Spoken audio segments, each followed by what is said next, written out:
We have a lot to unpack tonight, so let's get right to Angie Gonzalez. She's leading us off with more on vaccination efforts in the Bronx. Angie. You know what, that's right, Cheryl. And the president and the governor can say what they want about ramping up vaccinations, whether it is nationwide or whether it is here in the city or state. But we wanted to find out from people here in New York City whether or not they think that those goals for vaccinations are things that can actually be achieved. Even after a day at work at the Institute for Family Health, Shea Kuen is out in his own Bronx neighborhood trying to get people vaccinated against COVID. Thank you for your time, right?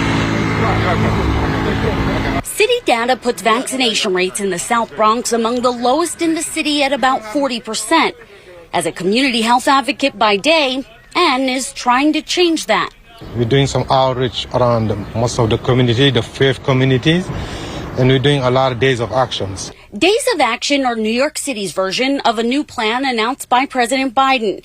He says that the entire month of June will be a national month of action, with the goal of getting 70% of U.S. adults at least partially vaccinated by July 4th. Nationally, we're at 63% of adults with one shot, and we're getting closer. We still have work to do.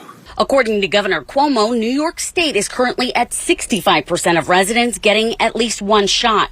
He also outlined where he thinks more work needs to be done. Focus for us now, 12 to 17-year-olds, at 9% of the population. Why are they so low?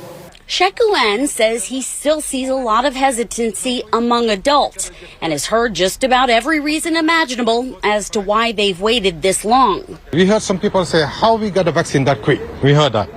Some people say, okay, why suddenly it's about getting vaccinated and throw the mask away? We heard all that. Both the city and state have drummed up various giveaways in the hopes of encouraging any holdouts. The White House is now doing the same and has teamed up with Anheuser-Busch. The company says it'll buy America its next round of beer, seltzer, or non-alcoholic beverage if the U.S. reaches Biden's 70% goal by Independence Day. That's right. Get a shot and have a beer.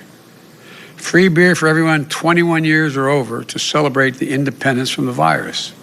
And doesn't agree with the giveaways and says from what he's seen, they're not what gets people to sign up for the shot. He says the plan needs to focus on another key part of Biden's initiative, community outreach, and says he's seen success going to mosques, community centers, basically anywhere they'll let him speak. They were very hesitant about getting the vaccines. But when I spoke to them and I pray with them, just act with them, just be a part of them, they was ready to listen to me. And Cheryl, President Biden also announced that pharmacies like CVS, Rite Aids, and Walgreens are now going to be open 24 hours a day on Fridays through the month of June. This in an effort to ramp up vaccinations. Cheryl? Angie Gonzalez reporting live for us tonight in the Bronx. In the meantime, teenagers being encouraged to roll up their sleeves starting Friday